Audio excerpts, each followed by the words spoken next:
Welcome back to our next guest, and thanks for tuning in. And today's conversation is an absolute must-see. Today we have Axelle Ahanhanzo in our midst. And I have to tell you a little bit about Axelle. So the list is very long. It's very impressive. Axelle is a multilingual maverick of ED&I. She isn't just a thought leader. She's a force of nature in the world of equity, diversity, and inclusion, social impact entrepreneur, and dedicated ED&I change maker. She transforms workplaces into truly inclusive ecosystems, and we can't wait to talk to her about it. Her journey is as diverse as her mission. She has lived in 8 different countries, fluent in 6 languages. We just established that. I don't speak French, but Sandrine and Axelle, they do. She possesses a unique cross-cultural awareness that enriches her work. Her academic credentials are equally impressive. MSc in Corporate Communications from the University of Amsterdam, Go Amsterdam. Certification in Diversity, Equity, Inclusion in the Workplace from the USF Muma College of Business. And as if that isn't enough, she also holds a BA in Modern Language and European Culture from the University of Birmingham. Around April 2023, she founded LAUDACE, perhaps inspired by Kimberlé Crenshaw, who she will tell us more about, Equity First and Intersectionality ED&I business. Her mission is to create meaningful and sustainable impact by advocating for historically marginalized groups and promoting social justice. Axelle, you can hear it already. I'm super thrilled to have you as our guest here today on our next guest. Welcome. But before we start, because we're giving you this virtual stage, imagine this. You walk onto a stage. What song is playing? Tell us, what is your introduction song and why? The first song that came to mind has to be Alicia Keys' This Girl Is on Fire for various reasons. Because I'm brazen, but also because I guess leave a bit of a trail of impact as I walk by, I guess. And I've always tried to be that person consciously, and now more consciously as I've stepped into my journey with LAUDACE. Very, very nice. This girl is on fire. And we're going to hear all about that fire. So in my introduction, I already said that you were inspired, or you get some of your inspiration from Kimberlé Crenshaw, professor at UCLA Columbia Law, specializing in race and gender issues. Perhaps that's the perfect place to start. Why is her work such an inspiration for you? Or what inspires you from her perspective? Her work was first a personal roadmap to understanding my own identity and the challenges that come with being a Black, neurodivergent, young woman, West African woman in Western, world. And particularly as I stepped into the corporate space, the challenges that I was already experiencing in like education, childhood, amplified in different ways. I spent 8 years in corporates, facing a multiplicity of challenges, ranging from misogynoir to ableism to bullying, sexual assault, ageism also, and not really understanding why all these things were happening to me. Wow. And through the work, I understood that, my challenges are always compounded because I sit at the intersection of so many different, let's say, groups of that are often marginalized. It served first as a roadmap, and then now I use that also in my work. I center that in my work to help others understand why this change is so important and how we're all impacted by it, even those who have the most privilege. That's amazing. That's amazing. Strong statement there. I guess how that ignites indeed personal fire to when you look at how you start your own business. What I also liked on your website, you have a very bold statement on there. It says, "We're architects of bold change, champions of equity, advocates for an inclusive revolution. Our mission is to accelerate the psychological safety, inclusion, well-being, and sense of belonging of historically marginalized individuals in the workplace and their allies." That's quite a statement. Can you unpack it for us? I mean, you just sort of already explained it a little bit, but what does this look like in practice? Well, I did say there's fire. So, well, if you look at all these different words, right, being an architect, being bold, or had change, or revolutions are all verbs of action. You cannot create change. You cannot create impact by being passive, by being complacent, by doing the bare minimum. And because of the story, my personal journey that I just spoke about, I understood the urgency of doing these things and the importance of doing it from a place of courage, and in French, the courage, but also audacity. So my company name is actually called LAUDACE, which means the audacity in French. And for me, to have audacity is to be brave, to have courage. And courage comes from the word cœur in French, which means to have heart. So I guess the sum total of these elements is what I've put into that statement. And in practice, it's rooted in courageous action and resilience in pushing things forward towards like sustainable impact.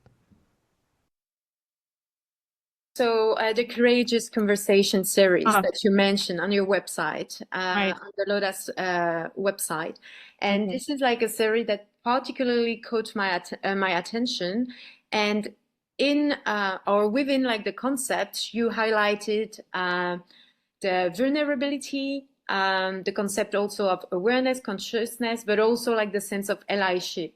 Yeah. So I would like to know a little bit more what this concept actually means to you, and what are maybe like the biggest ongoing challenge that you see in that space, and why it's so dear to you to have those conversations. Okay, so maybe a quick background to why I decided to create this listening circle format of events, of workshops for communities of people and companies.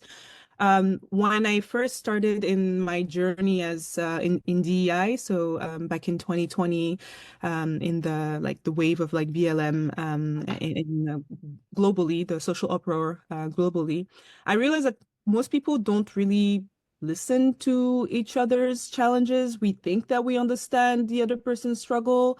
And it's only when you have these like big crisis events that maybe people tend like their ear is a little bit more open. But truly, we're not understanding the full spectrum of what someone is going through. And there's this sentiment also of my struggle is bigger than yours, and my struggle needs more attention than yours. I found that so disempowering, but also that it alienates us from each other.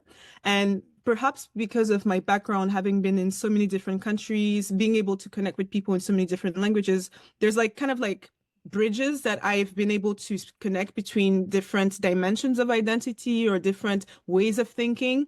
So in a way, I understood that getting people to talk in that particular format is almost like a social translation of issues. And by being able to translate each other's issues in a way that's like psychologically safe, so people are able to speak in a vulnerable manner, make mistakes as they're trying to understand other people's perspectives, but also come with a sense of like, this is my journey and I'm willing to learn. And I don't know about your journey, but I'm willing to learn and see how I can be there for you through the concept of allyship. And allyship in itself is a verb action, right? You are looking at all the different ways in which you can do better for someone who, Yeah. in some way or another, has a little bit less or a lot less than you, right? So it might seem very simplistic, and in a way, I didn't really reinvent the wheel. Maybe I did something special with that format, but it's essentially a listening circle. You bring in maximum 20 people who know each other or who don't know each other. I've organized it in communities of people like Equals in Amsterdam or Barrio. Some people who don't know each other at all come, sit down, they cry, they open up about their deepest traumas, their deepest wishes for our society. And it's always wonderful to see how much like that connection can Yeah. um, can really move people. And I find it sometimes more powerful than, sending the employee the memo saying, oh, we have to be inclusive because inclusive teams are 20% more, I don't know, collaborative or innovative or whatever. What sticks is stories. And you cannot share stories if you're not speaking, if you're not writing them in a way that's like compelling to people. And what better way than bringing people together to do that? Pretty also like curious to get your understanding on that front. To be honest with you, like while discussing with Donna together, I understand pretty clearly DEI, but you are an advocate for ED&I. So there is like a slight difference in that space. So I would like to break it down for those who might be unfamiliar. How do you define ED&I in the work in today's workplace? To be honest, you could see it a bit as a dance of acronyms. Some might think that it doesn't really like of letters of an acronym. Some might not find it important. And in a way also, some people might understand it easier because everyone uses DEI mostly. But I chose at the beginning to put E before the D and the I, because if our actions are not rooted in equity, if they're not rooted in helping people who are disempowered the most be able to get to the levels of those who are, most powerful, most privileged, we're doing something wrong. We often hear people speaking about equality, but equality is not something we can reach if we're not correcting these imbalances that are so deeply rooted. And so putting the E first was very meaningful for me. And then the diversity and inclusion comes next. So if you are creating a space where when people come into your office or your workplace, they will be empowered to succeed despite like their realities, then you can bring in more diversity. You shouldn't bring in more diversity or more diverse groups or diversity of groups into your organization if you're not ready to receive them. And through that, you create the inclusion. Through that, you reach the ultimate goal of ED&I or DEI or DEIB or DEIA and so many different acronyms we give it, which is giving people belonging. Enabling belonging is the ultimate goal of DEI. Making sure that when you come into my house, you don't just come into my house, but you can, use the fork you want, sit on the couch you want, open the door you want, because you're at home. Yeah.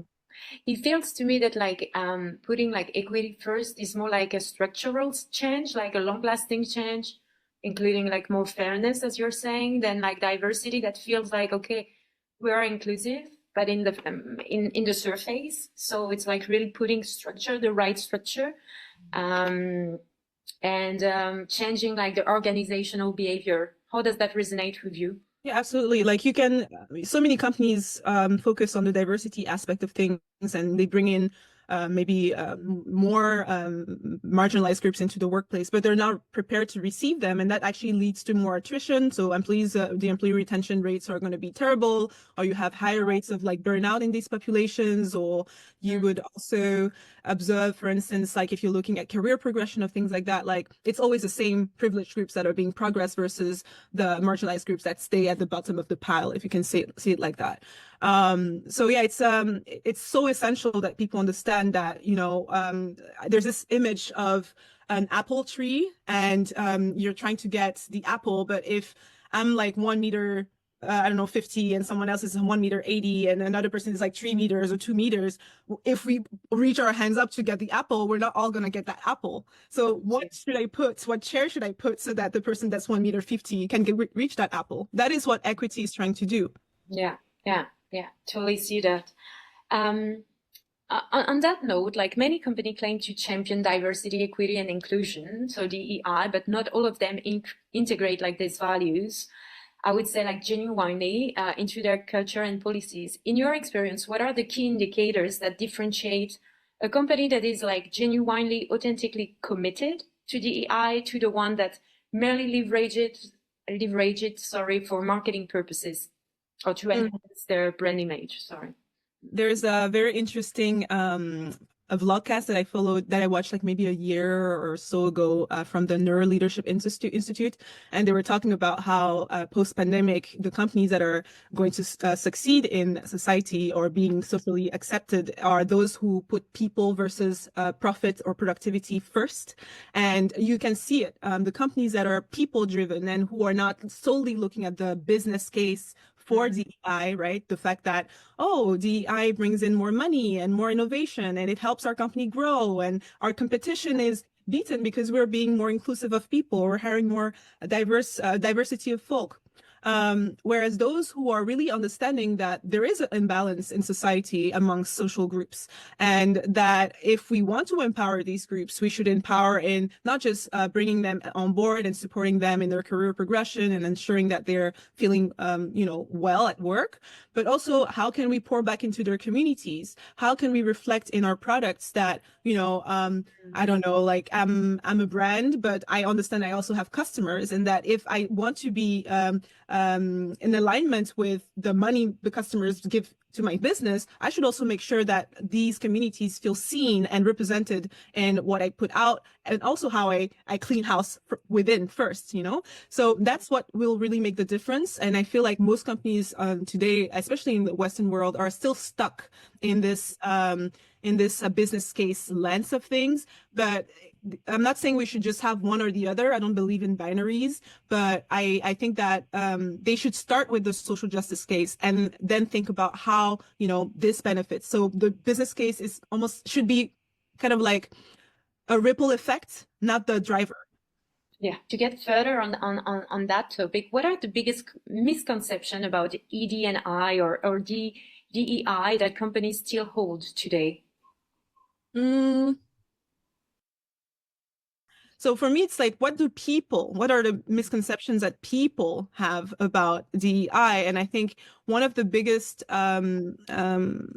things slowing us down at the moment due to this misconception is people thinking it's one versus the other, or the binaries of black versus white, or that they're being disempowered because another group is being given more spotlight or being pulled up, So I think we have done a very terrible job at explaining to people what DEI is.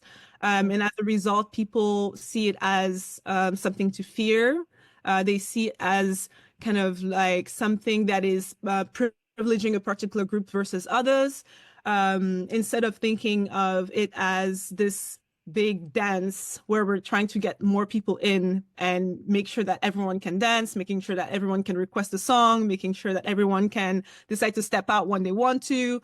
So yeah, the misconception is that DEI is privileging a few, and then those who are already in dominant groups are being disempowered. And I think that's it's a danger to the work that we're trying to do, and that's particularly why I find the Courageous Conversation series so important, because we're rushing so quickly. And I'm not saying that we should not look at the data and all these different things. A revolution takes multiple avenues, but in my avenue, I find important to make sure that we're truly making people aware why it's important. And I feel like we have rushed into explaining all these business cases to people and rushed into the transformation side of things, but we're not taking the time to explain to people, this is why this is important. This is how this concerns you also, even you, the senior white men at the top. If we could tell that senior white men at the top that, they have age, and therefore, because they have age, like every one of us, they are concerned by the topic, and that they too could experience, reduced mobility as they get older, or can experience ageism because their child is telling them they cannot use TikTok, or, so if we told this story differently and we found a way to make people see that this concerns all of us, I think that those misconceptions would be dissolved and we would move much faster as a result. And the other thing also, if I can add quickly, is this idea that, DEI is just, strategy, and it's just statement missions and all these different things. You need people, money, and time. If those three resources are not working like at the same time, or you're not investing in them, you're not going to get anywhere. I feel, in fact, that you're actually kind of like you're walking backwards in a way, or you're walking with like your hands a bit in front of your face. It's if you want to do DEI, you need to put your money where your mouth is. And if you're not doing that, then you're only doing, half-baked work.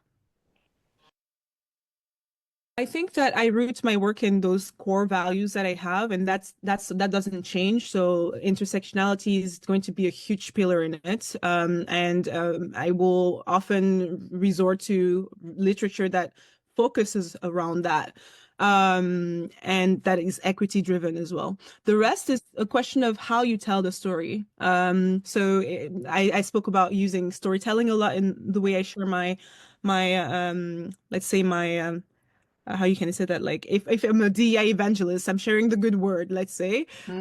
But also if you look at some of my workshops or my slides, like I really put in a lot of work into breaking down very complex information into icons or images. So when a company comes to me and they're saying, hey, Axelle, I want to have this talk, or I want to organize this workshop on bringing in more allies to the topic of gender equity, from one customer to another, it will differ because maybe they have a different reality. Maybe they are trying to action it to give more drive to their ERGs. Maybe they don't have allies at all, or they're at a point where there's a lot of detractors.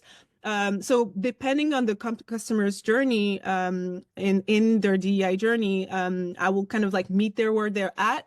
I worked in sales for about 5 years as well, so that helps a lot with asking a lot of open questions, understanding where they're at, understanding what their pain points are, but also challenging them when they are, I want to say, doing the bare minimum. So, but doing at the end, kind of like helping them transform their need into something that I know at the end of the session people will that will stick with them.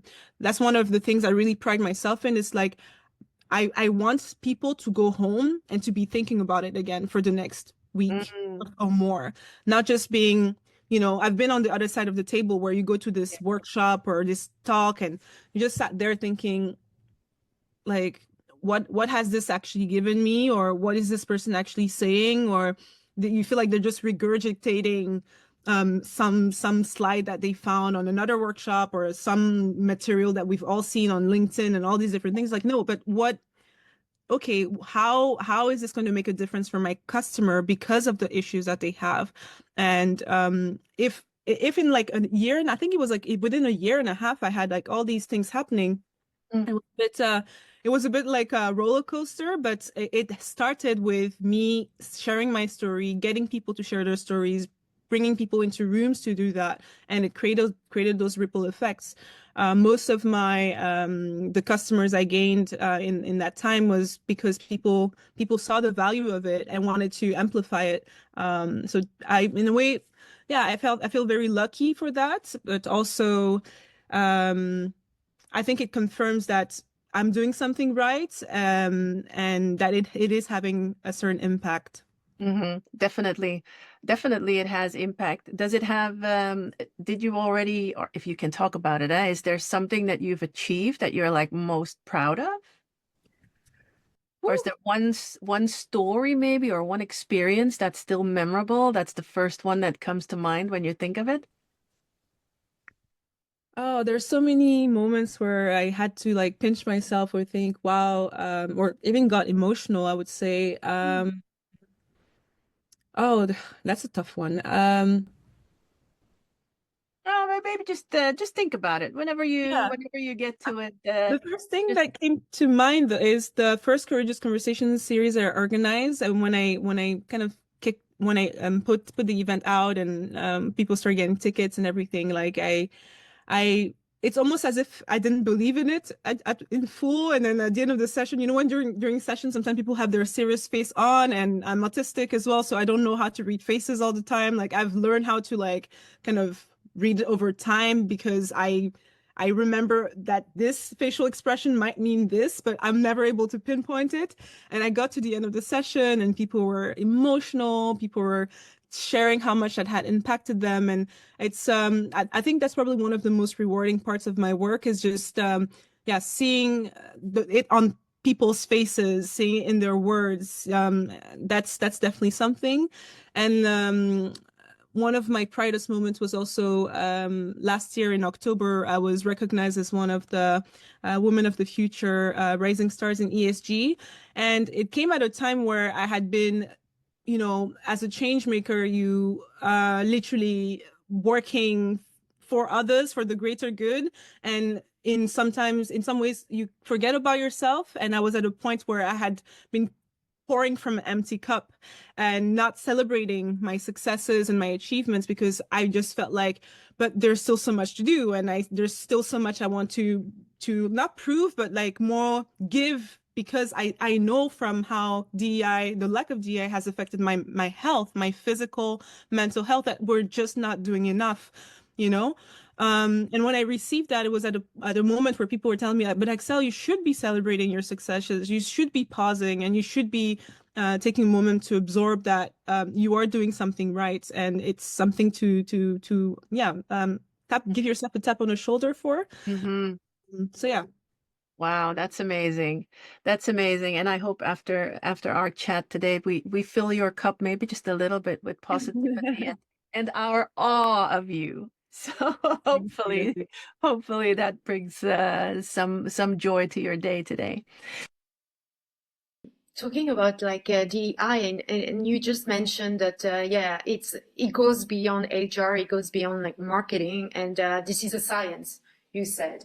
And you also, like, from your background and your story, you also like talk a lot about neurodiversity, and this is also like part of your mission, and this is also like part of what you do, and how you would like to empower and elevate like others.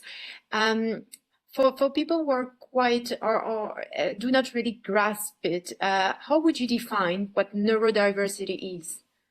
So if I can explain it simply, if biodiversity is the sum total of species, animal, and that are that work in the ecosystem in this world, neurodiversity is the sum total of our brains' ways of thinking in this world. So it's not just neurotypical people who are the dominant cognitive group, or neurodivergent people separately. It's like all of us. So diversity often speaks of multiple different groups in a bunch. And I think this word is often misunderstood. They often think that neurodiversity is neurodivergence, but they are two entirely different concepts. But they're related, but they have different meaning. And you're totally right. And I think that we're making our baby step, like in the workplace. Awareness is coming, but it's still not there yet. And we can see that there is still like a long way to go. What changes can company make to create a more excuse my English, neuro-inclusive environment? Well, obviously it starts with awareness, assessing ways in which you are not inclusive from a neurodivergence or neurodiversity perspective. One of the easiest ways companies, or easiest, like the most, let's say, one of the ways companies can support as many people as possible is through adopting universal design thinking, and that will make it more neuro-inclusive. So to give you an example, universal design thinking when it comes to neuro-inclusivity could be that you are giving people different ways of attending a meeting. So universal design would mean that I could attend here on Zoom. I could also attend physically in the office if I wanted to. I could also watch the recording or look at the meeting notes. Or still in the realm of, I don't know, meetings, you could, maybe let me give you another example. For instance, you're attending an event. It might be that some people like to sit, some people like to stand at the front. Maybe you are putting in more frequent breaks in the conference because some people need time to, to recalibrate after some time of speaking and networking, all the different things. Having like quiet rooms so that those who need it can go. So having all these things without people asking is the greatest way of including people, because especially when you are neurodivergent, whether that is Parkinson's or ADHD or Tourette's or chronic migraines, you're already put through the burden of having to explain your struggles. So if in a way companies can anticipate that by designing for all in to the maximum, if we can call it like that, you're already doing something huge. And then the person who needs that extra time off on Wednesday, or that person who needs like special earplugs and asks it to their manager, those are the extras. Yes, I mean, from what I'm hearing, that's totally resonate is like more freedom and more flexibility and adaptability, like in the way that you work and you team up and you collaborate with those people. Do you think is there like any special training for that? Because it feels like what you're saying is quite actionable really quickly. Or is there something more that can be done? The training is first understanding that we have, so for instance, in my workshops of people who are in my field, focusing on the neurodiversity dimension, it starts with awareness. So explain to people, first of all, that people will be different. You can see how I speak extremely fast, which is very typical of someone who's ADHD, or I might tend to not make eye contact sometimes when I'm thinking about something particular because I'm autistic or something like that. So just explaining to people that, hey, like we have different ways of operating, and someone operating differently doesn't mean that they shouldn't belong or that they shouldn't be included. That is a huge step already. Could you see, that's another neurodivergent thing happening to me. I have like memory loss sometimes. What was your question again? No worries. I was like just asking if there is like any specific training or because if felt what you're just saying quite actionable, which is great. And on that note, I will just build up to contextualize it because maybe it needs a bit of context. But on the side note, I have like a mentor coach. He's like an outstanding like master certified coach, and he has like ADHD, and he has specialized like in coaching individuals with special needs. And this is great. This is amazing. So I was getting curious from your perspective, from your opinion, if you see that there is special training for that or special needs that have to be taken into consideration beyond what you already said. So are you talking about the support given to neurodivergent people, or just exactly? In that sense. So yeah, of course, coaching can help, therapy can help, accommodations can help. So training managers on how to accommodate their staff, as I just explained, can help. I've been for the past year and a half now, almost a year and 3 months, in training for ADHD coaching to deliver that as support to people who are struggling with managing their ADHD or ADHD-like symptoms, or rather not symptoms, but traits in the workplace. So sometimes, especially with a condition like ADHD or autism, and the fact that a lot of people who are adults are finding out in their late 20s, 30s, 40s, and all of a sudden they're given access to their brain, they're given the keys, but they're not told like, okay, this is where you find the room or the kitchen in your brain. So you need to go and help them understand how to make use of these rooms. And so coaching can be such a powerful tool, and it's it's such a powerful technique because you are leading people to understanding themselves through their own thinking, and you guide the conversation to help them get there. Yeah, it feels like, and I love like the way that you work in arborescence. Like you have a lot of image and metaphor to explain like what you're saying, and it's like totally fascinating. And yes, you're totally right. It can feel like a maze to those individuals, and it's just like the way that you bring them like to the exit. Do you feel like what are like the hidden talents that those people specialized in training or coaching people with special needs, or people like with, for instance, ADHD, can bring to a professional environment? Oh, we're the innovators, we're the creators, we're the outside of the box thinkers. The best, of course. No, but seriously, like if you look at, like ADHDers, for instance, are 300% more likely to become entrepreneurs because we have that sense of innovation and creative thinking. When you have a brain that's just like, you have all the radio stations that are turned on, so you're just like capturing everything, you find that unique difference, or that's unique solution to the issue that the company's been trying to solve for 6 months or something like that. And I'm not saying that everyone is like that, because there are also spectrums, and people have different levels of, impairments or support needs and all these different things. And neurodivergence is not just ADHD or autism, and there are people who have far more disability, or who will be further disempowered by from like social economic participation, like even having a job in the workplace, like someone who has a very severe tic, or someone who might be on some personality disorder that disables them from participating next to their peer. Like, we cannot say that everyone will get that, but or everyone will be able to leverage their tools. So it's like, you have to create an environment of awareness and accommodation, and then and support, and then people can make use of their tools. Otherwise, or their skills. Otherwise, you're not gonna be able to get that. Like, you want to see the best from people, then make them feel like the best. How do you manage it? Because you said you're ADHD, you said you have autism, some form, some level of autism. How do you manage running a business? That can't be easy. Well, it's tough. It's very tough because I am running a business with my superpowers as an ADHDer, as an autistic person, but I'm doing this in a neurotypical, like, designed world or landscape.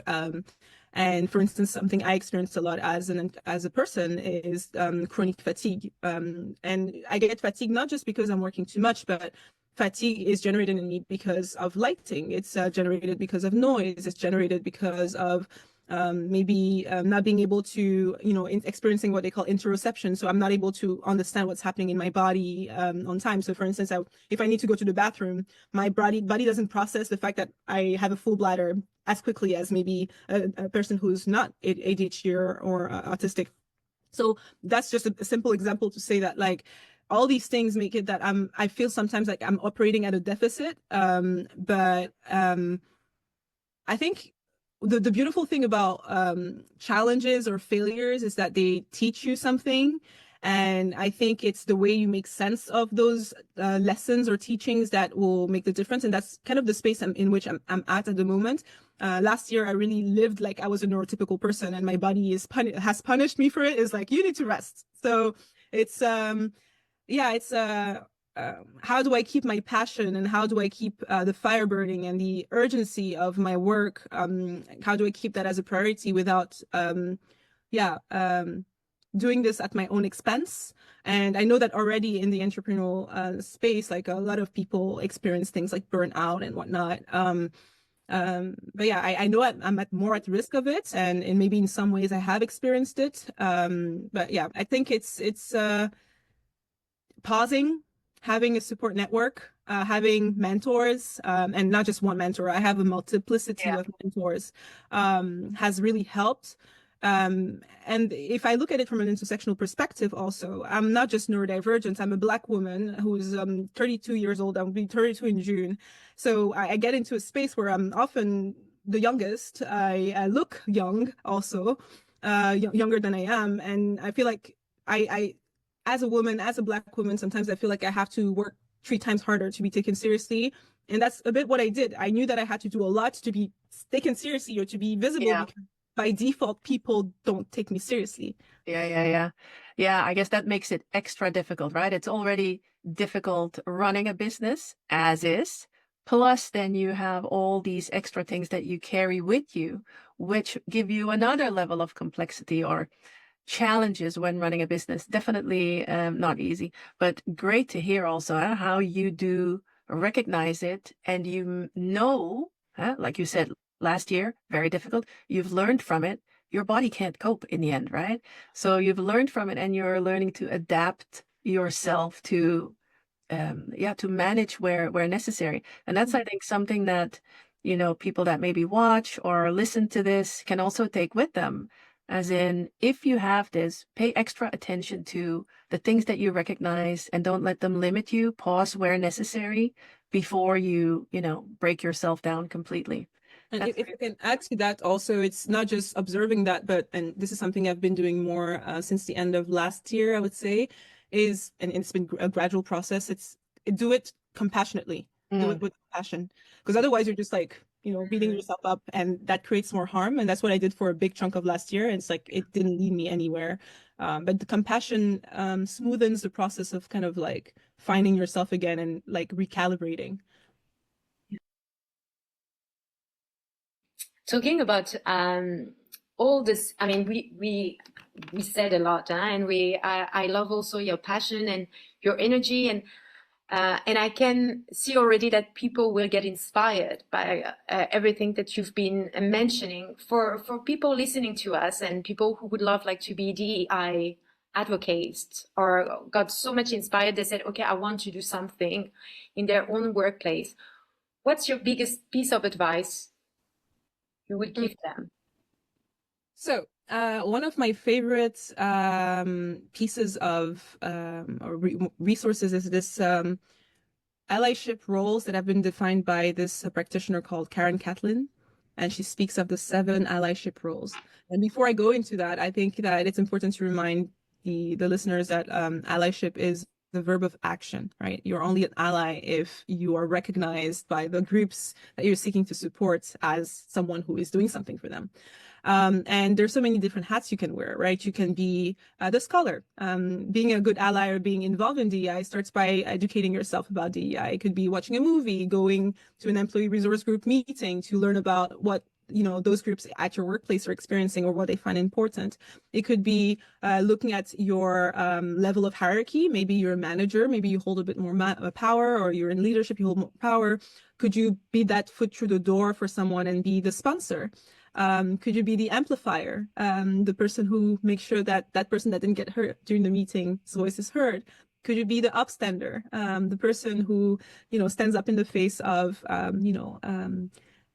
oppression or like discrimination, whether within public or private spaces? You could also be the confidant. You're that safe space for people to come and speak to you and open up about their challenges. And you're just that listening ear, that counsel sometimes. So again, a revolution takes many avenues, and you can find yourself wearing more of these hats also. It's not just that one hat, but I think the most accessible one is the scholar one for all of us, and then the rest will be circumstantial. It will be depending on the environment or the situation at hand. Yes, thanks a lot. Thanks a lot. Yeah, getting curious, observe, get into action, and any type of action, like make your baby step. This is yes, probably the right direction to do so. Thanks a lot for that. For those who want actually to take a step further, talking about action and want to support you and LAUDACE missions to get involved in DEI efforts, how can they engage with you? Where can people learn more about your work and services? If they want to be my ally, yes, they can definitely empower me by sharing my work. You can follow me on social media, or you can also just book me for a session, bring me in to speak about why I find these different topics important. Let's explore the different educational formats we could put in place to empower your teams in their learning journey, their awareness journey, their action journey. But also bringing me on board for consultancy projects where I can help you revise your strategy or think differently, think outside of the box to make your teams more neuro-inclusive, or, set up your ERG, or, just like understand why things are not working well. So I can also be your sounding board in that sense. So yeah, these are ways in which you can empower me and support my work, but also help me help you. Oh, really that nice. is amazing. It's I feel you've said so much, and I feel like this was such a rich conversation. I think you have a totally great approach to how you tackle this topic, what you bring to the table. I've gone through many DEI sessions in my corporate environment, so I can truly say that your approach brings something new, which is the actionable part that I think can be very, very enriching for corporations. So I can only highly recommend them to reach out to you. It's been an incredible conversation. Sandrine, do you have any questions? No, I feel like it was so rich, so fulfilling. Thanks a lot, Axelle. I feel I learned a lot. I got inspired a lot, and I'm sure that everyone listening to what you said, to your passion and energy, would get also thrilled to do more in their community. Absolutely. Thank you for having me and empowering my voice and amplifying my voice also. Thank you. Absolutely. I already look forward to watching this again, because there are so many things that I want to deep dive into again. Like, what did you say there? So from our side, thank you so much for making the time to talk to us today. As you already mentioned, for everybody listening. If you love the conversation, make sure that you like, comment, and subscribe, because we're going to have many more people telling interesting stories and sharing insights from their perspective. Sure. Axelle, follow her on Instagram, as she said. I'm sure that they can find your Instagram link on laudace.com. It's .nl. Yeah. Whoa. Laudace.nl. Go there, find more information about how to get in touch with Axelle, how to hire her in your organizations, to explore more about ED&I, and how to build a more inclusive workplace and perhaps even a bolder business. Thank you again for this time. Axelle, thanks so much. Sandrine, everyone, thanks. See you next time. See you. Bye.